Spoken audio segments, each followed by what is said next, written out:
Bonsoir, je suis Léa, une sœur de la diaspora française, mais une diaspora réfléchie et stable, qui vient vers vous ce soir pour condamner cet acte posé par la diaspora des États-Unis envers le directeur de cabinet de la présidence de la République gabonaise. Chers frères, chers parents, l'heure n'est plus de ridiculiser et de rabaisser notre pays et de bafouer nos valeurs et nos cultures. L'heure est maintenant d'évoluer tous ensemble et de construire notre pays.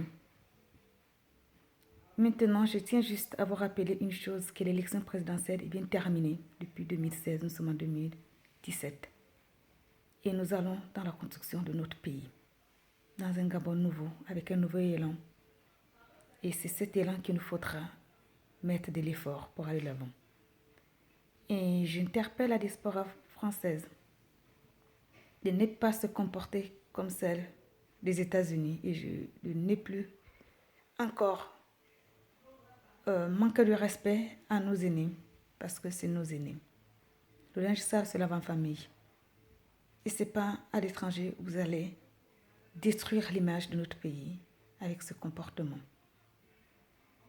Je vous laisse. Bonne compréhension à tous et que ça ne se répète plus.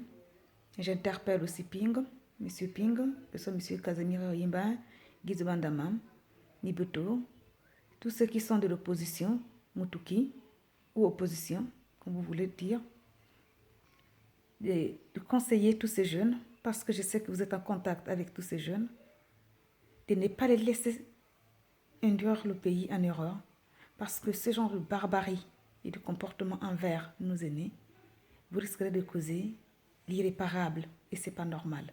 Ces jeunes des États-Unis ont agi tout seuls. Et chez nous, on dit que la rivière est allée tordue parce qu'elle est allée toute seule. S'il y avait des gens qui étaient autour d'eux, avec les bons conseils et la sagesse, on ne serait pas arrivé là. Et pour terminer, je viens condamner fermement cet acte de barbarie et j'espère que ça ne se reproduira plus. Et ceux du Trocadéro aussi, je tiens à vous dire que j'espère que ce qui s'est passé aux États-Unis ne se fera pas en France. Parce que le Gabon est un pays. Le Gabon a des valeurs qu'il faut respecter. Et ces valeurs, nous les avons vues, ce n'est pas ici en France. On ne va pas prendre des cultures que nous ne connaissons pas au Gabon. Nous, on a nos cultures, on a nos valeurs. Pourquoi vous voulez changer l'identité du Gabon? En prenant, parce que vous avez vu l'homme blanc faire, vous aussi vous voulez faire. Et où passer nos cultures, notre valeur, c'est que nos grands-parents nous ont donné comme héritage. Le respect. Le respect, le respect. Depuis quand tu vas manquer de respect à ton père ou à ta mère ou à ton grand frère, malgré ta colère? Pourquoi vous venez prendre ce qui n'est pas bon à l'étranger? C'est une mère qui vous parle. C'est le cœur d'une mère qui est blessée en voyant ce qui s'est passé à New York. Je suis une femme, je suis une mère, je suis votre sœur. Je vais vous dire, mes frères, arrêtez. Arrêtez, s'il vous plaît.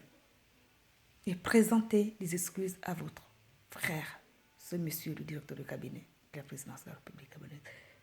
Et essayez de vous forcer à vous retenir et à prendre la sagesse. Pourtant, je vous vois faire le poste des histoires de Dieu. Mais Dieu nous enseigne la sagesse. Demandez-la, il vous la donnera. Merci à tous. Et plus jamais ce genre d'acte, plus jamais ce genre de comportement. L'homme gabonais est un homme intègre. Ne salissez pas l'image de l'homme gabonais par une petite portion de personnes que même l'État gabonais a envoyé, a aidé. Maintenant, je dis, arrêtez. On a tous grandi. Nous avons pris de l'âge. Respectons nos aînés, respectons nos autorités. Et si nous avons des choses à régler, on les réglera au pays. C'est chez nous. Merci.